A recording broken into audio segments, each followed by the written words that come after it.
Good afternoon, everyone, and welcome to this week's creative episode. Absolute pleasure to be here with you today.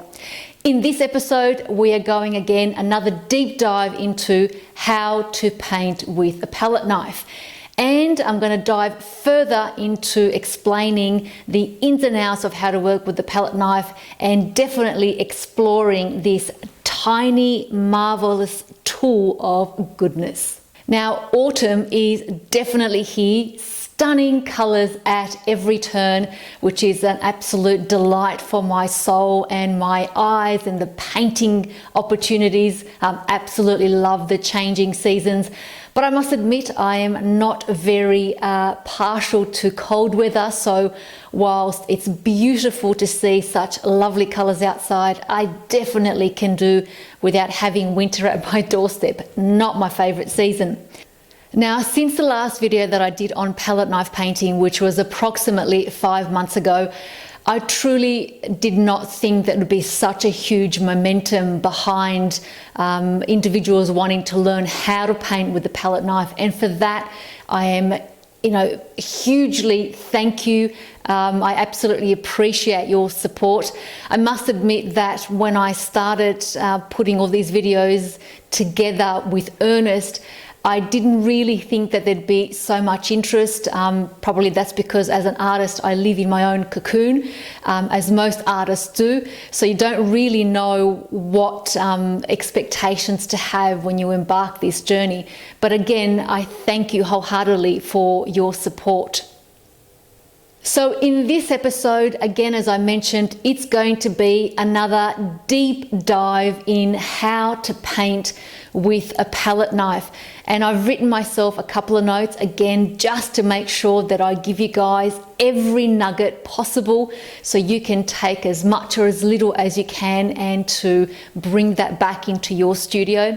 So in today's episode, I wanted to talk about the best palette knife to start with and why. So if you're a beginner, what knife is best to start with?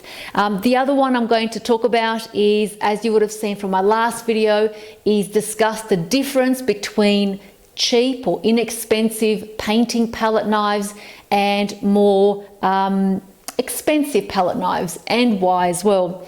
I want to revisit my technique in how I paint, and that's really utilizing the figure 8 movement and go into a little bit more depth in that as well. What I'll do is I'll paint a composition and show you how the palette knife moves from start to finish. Now, the composition is going to be really, really simple. It's nothing complicated, meaning I'm not going to demo a painting of a portrait, because otherwise you'll be concentrating on understanding painting a portrait versus the movement of a knife. So once I take you through the demonstration, just pay attention in the movement of the knife, not the composition. The composition at this point is irrelevant, but I'm going to show you the process of how that knife works. I want to also talk about briefly, I'm going to highlight the thickness of paint. A lot of you have asked questions around whether I use mediums in my paint, and therefore that's why they're thick, and that allows me the ability to use a palette knife. I think that's a really important discussion. Briefly too, I'm going to touch on color mixing process of working with a palette knife. Now, of course, if you're already working with oils, I'm certain that you have the process down pat, but I wanted to expand a little bit on the beginning oil painters if they're not familiar with it, and also touch on the mother color discussion again as I'm using the palette knife. So it's going to be a packed, absolute packed episode with information. Okay, so let's look at the palette knives that I ordered a couple of weeks ago, and I bought a new palette knife to also incorporate in the collection that I currently have. First of all, you would have seen in my original how to paint with a palette knife video my absolute favorite palette knife and the reasons why. Now, I've had that for approximately 6+ plus years, and as you would have seen, it's definitely worn out on the side from a lot of usage, not only on the canvas but certainly using that stainless steel to mix color on a glass board does take a toll on that particular knife. I still have it, but certainly it has wear and tear, and I'm so in anticipation, although I don't will it to do that, that it's going to actually break, which is a very, very sad day. I've attempted to find the same one, and locally where I live, they just don't sell that type of a knife. I'd have to order it from Sydney. Now, to order one knife from Sydney and pay postage, it's working out at this point to be a $60 palette knife, which I really don't want to pay. So I've had to look at an alternative shape, which is similar to what I love, but in just a little bit different. So I'm going to take you through that and show you the differences. I've had to go into a store to purchase my knife to paint with, and then I ordered inexpensive knives online. Okay, now here is the knife that I purchased, and I'm attempting to hopefully show you that. I'm hoping you can see that, but I'll give you a closer look in a moment. Now, this particular knife is a Art Spectrum brand. It is an Italian-made knife. The number on this knife is 1090, and the length of the painting blade is 4 centimeters. Now, it has an amazing handle. Absolutely love the handle. It is what is it? Olive wood, which is beautiful. It has a burnish finish on the actual blade and the handle, and copper ferrule. I hope I've pronounced that properly. Now, I bought one that's got a burnish finish so that it's much more easier for me to demonstrate on camera, and hopefully there won't be a lot of reflection. Why did I choose this knife? As I've said before, with painting palette knives, you've got just a scraping palette knife, but a painting palette knife must have a kink or a bend in the handle. And this is purely to protect your hand. As you see here, when I hold the knife against a paper, my hand here does not touch the cardboard. So that's why you want to have a kink in your handle. The other aspect of this knife, it has an incredibly flexible tip. So its center point is around this section here, right? So you can either paint with the tip of this knife, or you can definitely take and use the back end of it. Now, it is one blade, it is one stainless steel blade with a burnish finish, and the strength of it is amazing. It really is amazing. It feels like an extension of my hand. I want to also disclose, by the way, I'm not sponsored by any of these knives. This is simply what I prefer and what's currently available in Australia. Unfortunately, the monopoly on these brands are held by a few, and so wherever you go to purchase these knives, you will not get away with spending anything less than $10, $15, $20, $30 per knife. Now, I think that's quite expensive. Years and years ago, I certainly never paid that much for one, but that's all I've got to say about that at this point. So do go into a shop to find your knife. You need to feel it. Particularly, I know people say handles don't matter, but a handle is so important. I'll touch on the cheap handles in a minute, because you want that good feel to stay on your handle. You want it to be able to almost hold it gently, but not feel like it's sandpaper, so you can't kind of maneuver through it, if that makes sense. So feel the knives in your hand before you buy them. I know it's easier to go online, but it just never works out. At least that's been my experience. So note the handle. This is olive wood, nicely finished. It's been tinted or stained really nicely.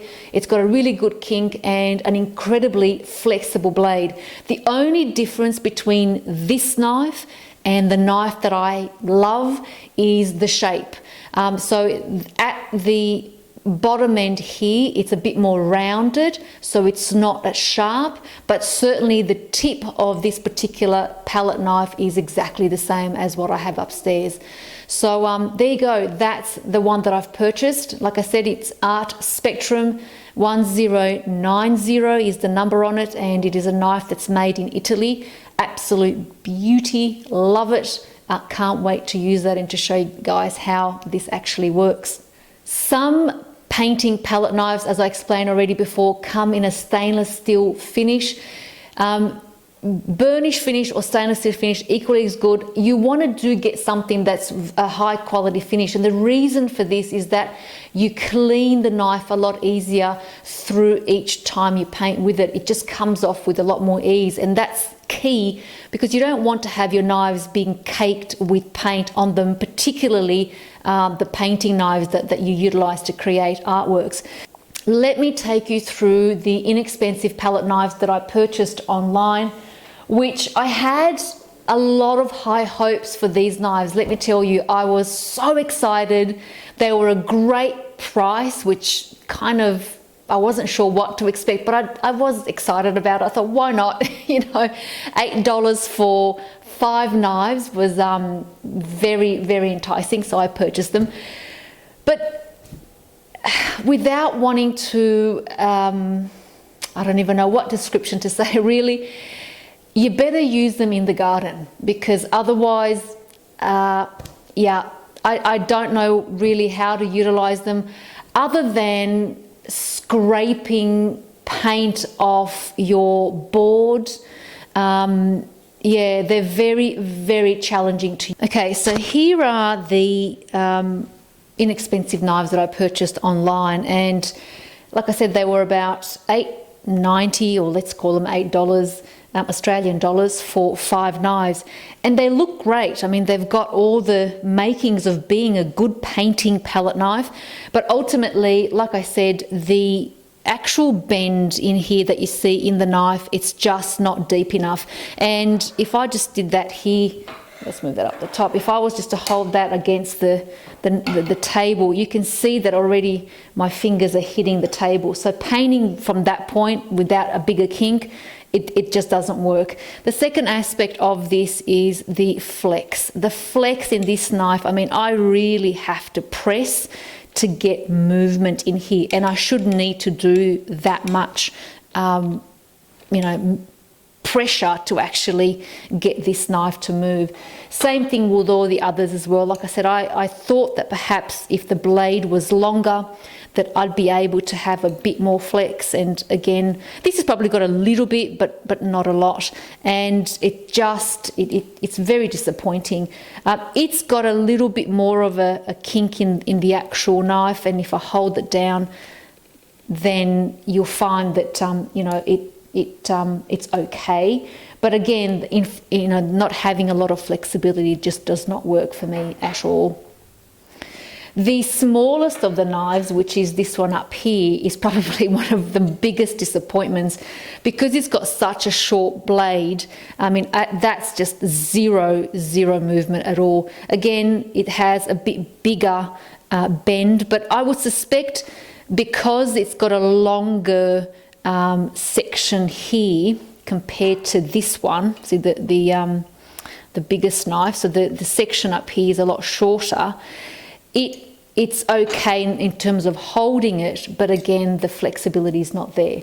Now, let me show you the knife that I purchased, which cost me 20 Australian dollars. So these here was 8 and for 5, and then this one I paid $20 for 1.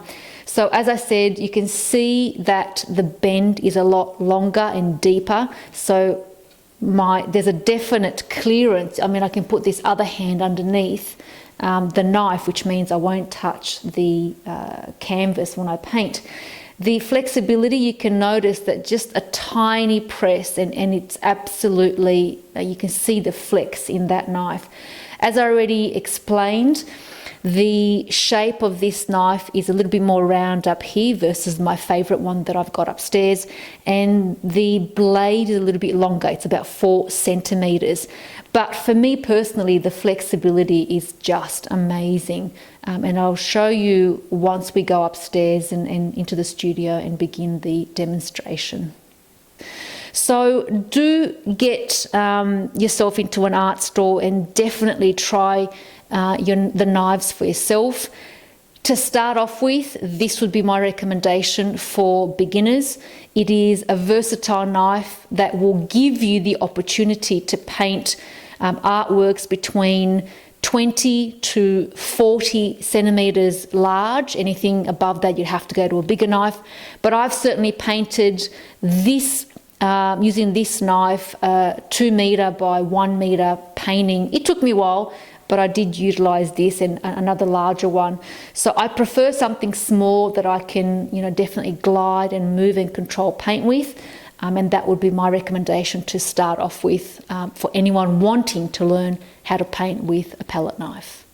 I want to point out for anyone new on this channel, here is my favorite palette knife. And as you can see, I'm hoping that comes through again. You can see that that's bent in here from so much heavy usage. And the difference between what I've purchased and what I've already had is that it's a little bit longer. So let me hold it side by side.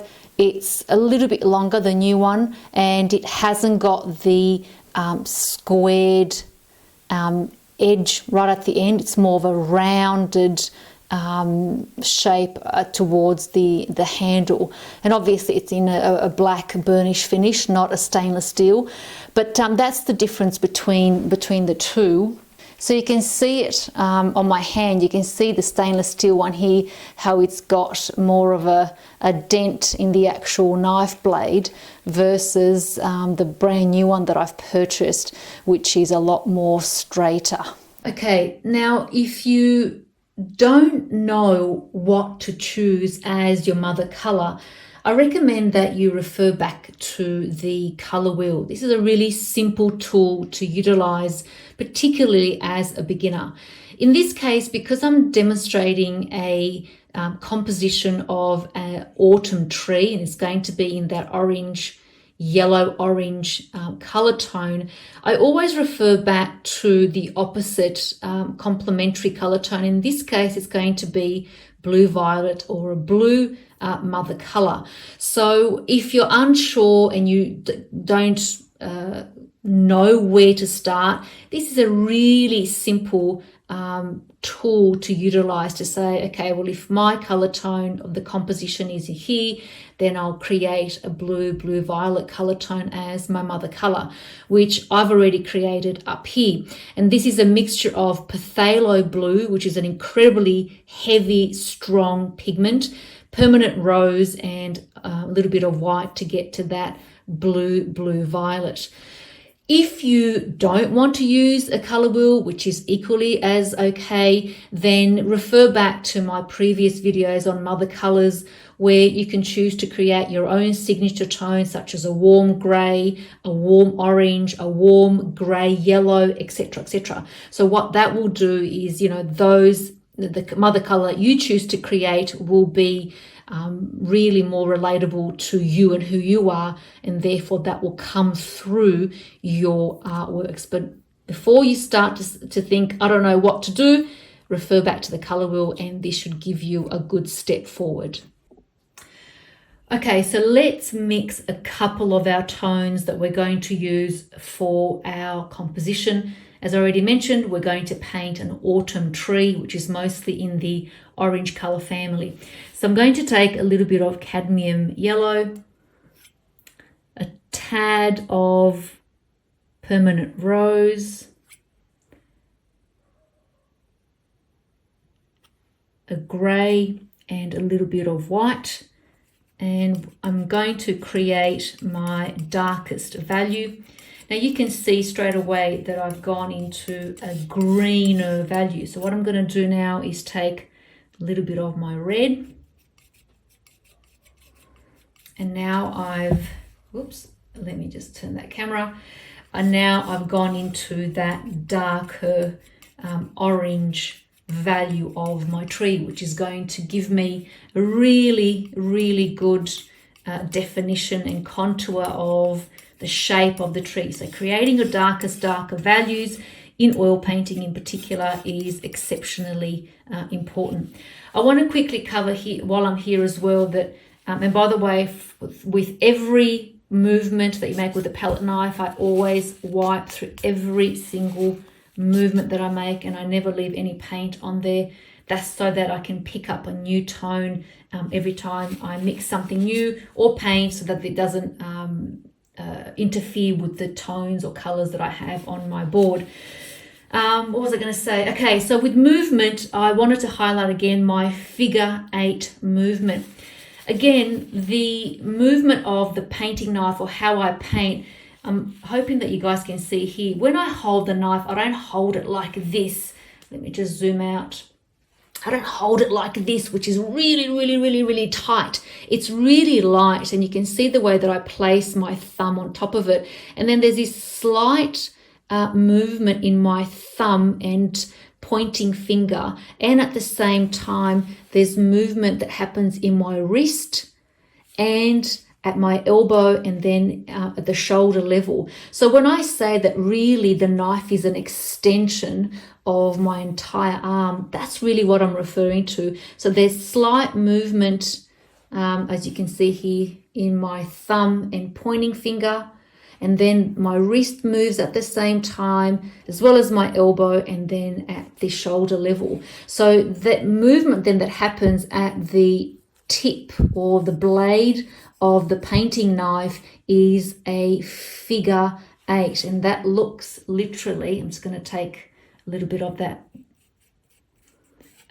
blue violet, and I'm going to pop it up here with a bit of white so you can see that. So when I move, let me just anchor the camera down. When I move the knife, it's that motion that happens, okay? It lifts, drag, lift and drag, but these are so quick. And see, when I do it here, that's how I paint and then ultimately mix color as well. It's never back and front, back and front. If you see, when I just move back and front by holding the knife steady and flat on the actual glass, all it does is pick up the paint on the side of the knife. So it's never a straight back and front, it's that figure 8 movement. Now that takes a little bit of practice to do, but once you learn to keep the knife an extension of your body, then you really aren't thinking about how the knife moves, more so the marks that it makes on the actual canvas.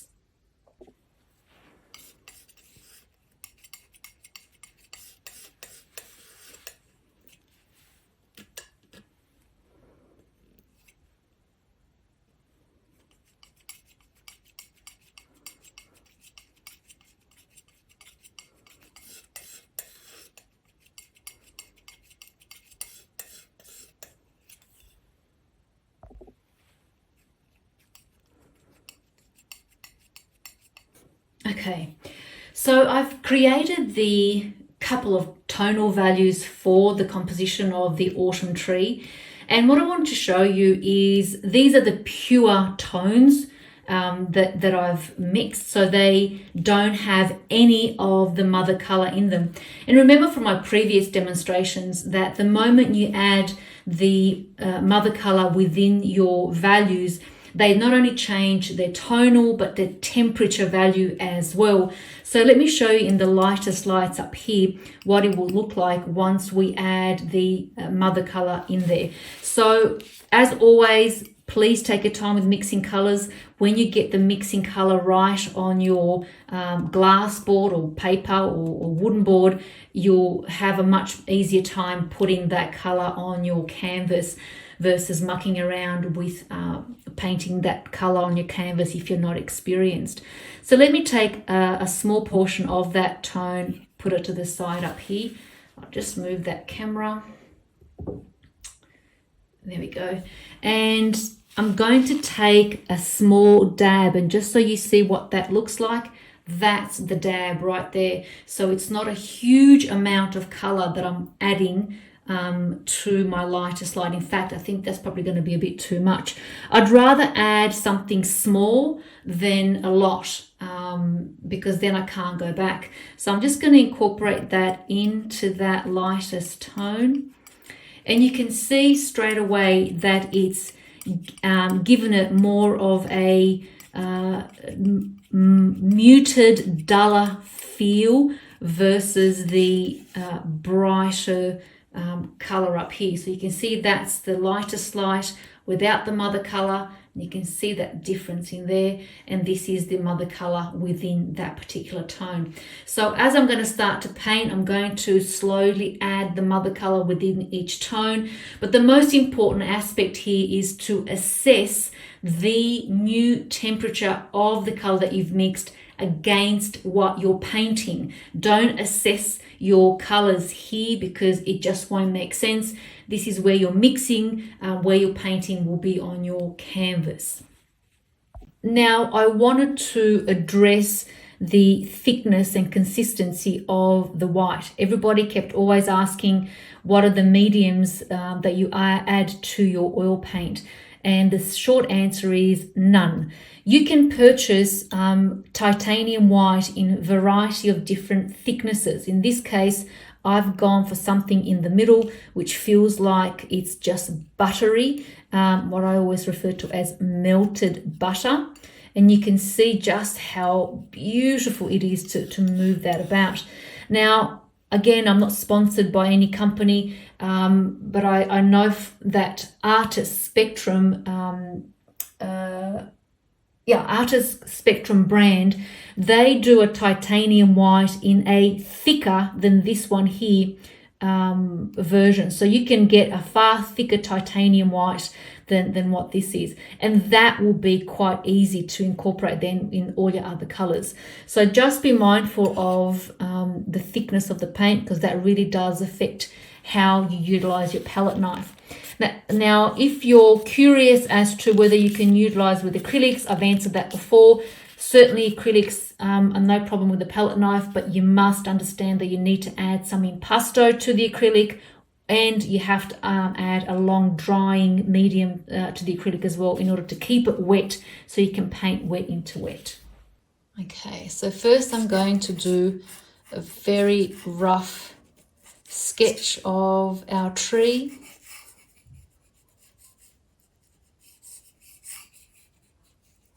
Again, I'm using the tip of the palette knife, and it's very, very lightly touching the actual canvas, the paper up here. I'm not forcing any of that paint too much. Okay, now I'm going to go to the next color tone, and I'm going to just add a little bit of my mother color within that color tone on the board. Now notice again, this is the amount that I've got on my actual painting knife. It looks like a lot, but it's really the dab, the tip has got the portion of the dab more so than the actual shmear within the palette. So the tip up here has got the bigger portion of the color. So now I'm going to add a lot more of the darker values of the tree.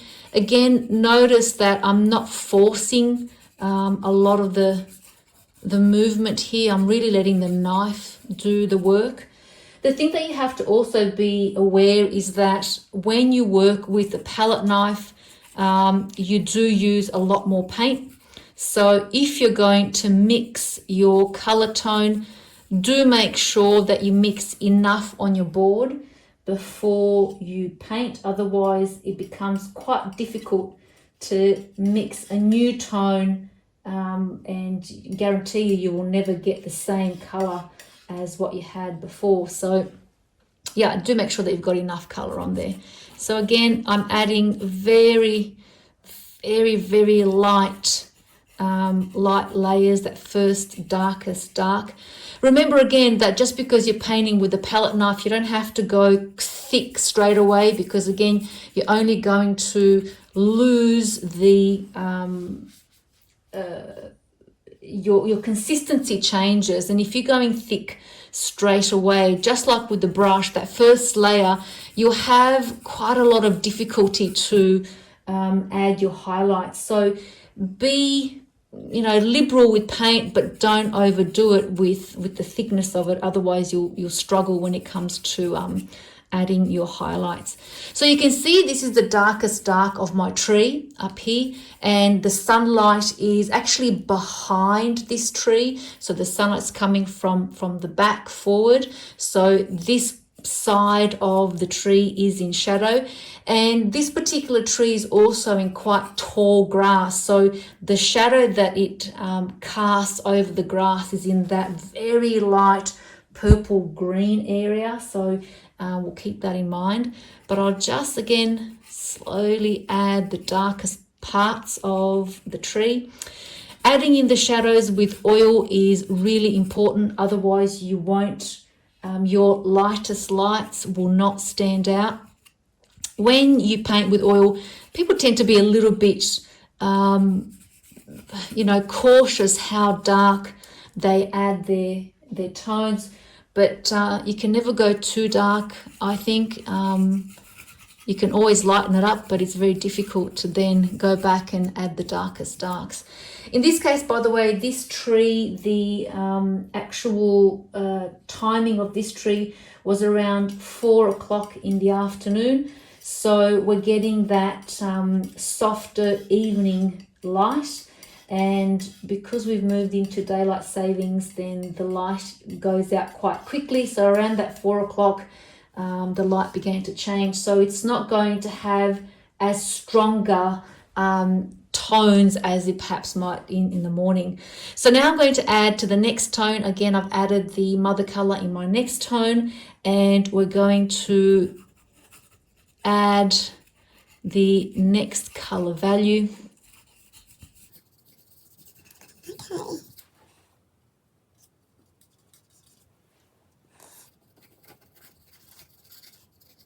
The one thing too, when you are painting trees, that's quite important, is to leave what, I don't know if everyone else refers to them the same way, but I refer to them as air holes. Air holes gives movement and breath to the tree. So it gives that tree the feeling of, you know, being able to see through it. And yeah, you've got that ease of flow, I suppose. So just be mindful that when you do paint trees, that you do add or leave air holes so you can feel the air going through that tree. Okay, so I'm now going into my next tone that I've mixed, and again I'm adding the mother color in there as well. And you'll see that now I'm starting to bring in, now adding in the mother color, by the way, is keeping everything in that tonal value, and I'm hoping my camera it's not picking up the tones as correctly, but you guys get the idea. So okay, so I'm in that 4th color tone up here. Now remember I said the lighting is behind, and so I need my darkest darks to really stand up more than the other tonal values. So I'm just going to add my lighter values, and then I'm going to work the darks again on top, for the pure reason that I want to show that the lighting of this subject is from the back and not from the side. There's also some colors and really nice values that are a deeper orange, and that's one of the nice things about being in Canberra, is you get to see these different colors of trees. There are some really deep oranges and browns and really vibrant yellows. So this particular one I know is quite vibrant in its orange tone, so I'm just going to add that there as well. And I know it's got a branch that's kind of gone to the side up here, which I'm just going to give that feeling of it there. Okay, so see how we're starting to build the tree in the different colors. Again, it's quite roughly added. It's not as thick as what people think with the palette knife. But remember, the technique also here is painting wet into wet. So we're mixing all the different colors. You're using your palette knife to blend those colors. You know, this will allow you to create smooth, seamless transitions between each color. And this is what creates harmony in your painting overall. Remember, consistency is important. Too thick, the paint may become difficult to spread. Too thin and the paint may run or lose its shape. So experiment with different consistencies of paint and you will find what then works best for you. Like I mentioned, Art Spectrum have a variety of different thick titanium white paints, and this is going to help you in terms of, you know, getting the consistency that you want. Okay, let's go back to adding that brown on top there. Okay, so again, I don't want to lose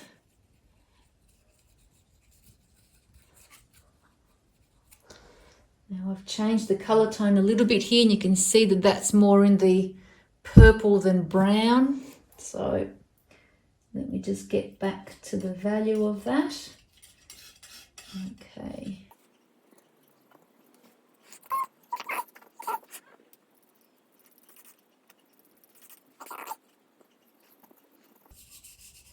Okay, and so the reflection of the shadow of that tree, like I said, is quite subtle in that purple, violet green. And so we're going to add, and because it's in a tall grass, hopefully, there we go. On the camera, I mean, it actually comes across, let me just go down, a lot brighter, but it's not as bright as my camera's capturing at the moment. So that's the reflection of, or the shadow, I should say, of that tree. Okay.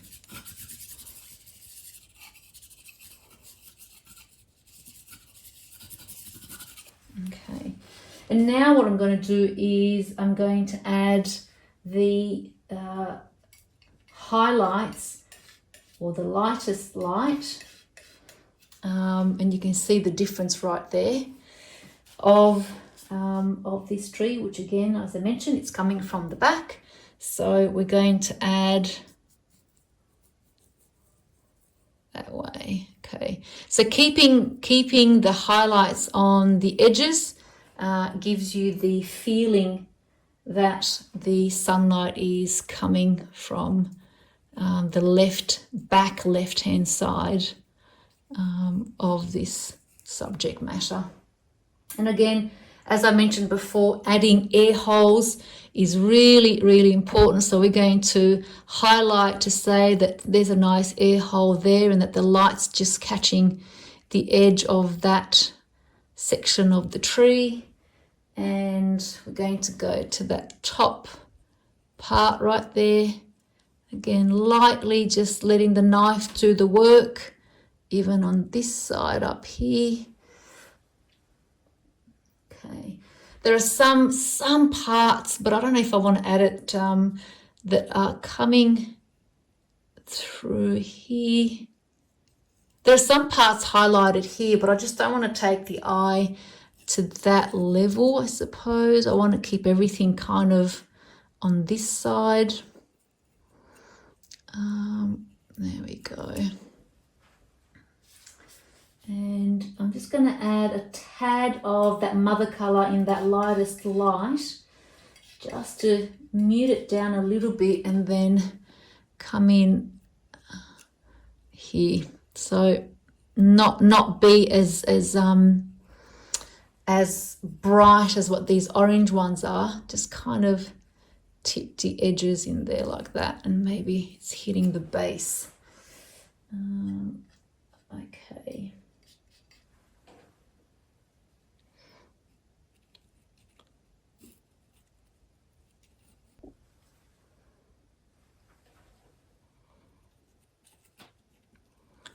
So I'm going to play around with this tree a lot longer. Definitely I can add a lot more different color tones and vary it and correct it and make it feel like it's moving. But for the sake of this demonstration, I'm going to hopefully leave you guys here and let you take some things with you, and definitely feel like, if you feel like incorporating it in your studios, please do. There's certainly a lot of information here that you can take with you and practice in using simple subjects. And yeah, by the way, do utilize simple subjects. Don't go into, you know, learning difficult subjects and then not succeeding with painting with a palette knife. Start off with a tree, an apple, an onion. Don't move into portraits where you're only setting yourself up to fail, really. So just be mindful of that as you're starting.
Thank you all for tuning in. Thank you for watching. I hope that information has given you a little bit more of a wider understanding about painting palette knives and what you need to look out for when you select your painting palette knife.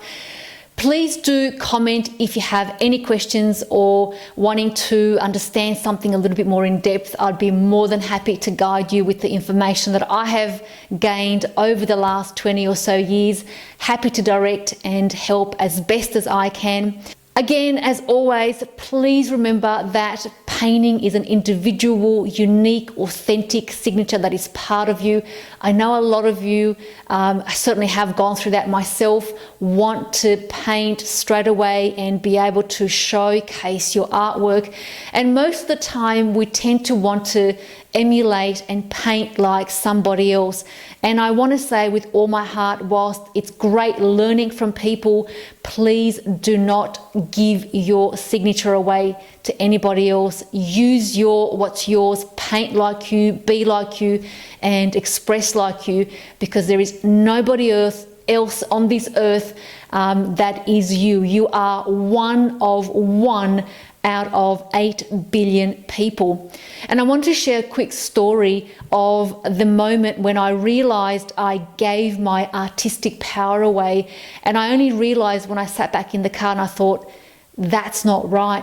I went to meet with a curator at a gallery, and whilst I could see that her interest wasn't really in my work, and it almost felt like I was taking too much of her time, when she asked me who I painted with, I instantly gave her an artist name that was an Australian artist, and that I paint like that person.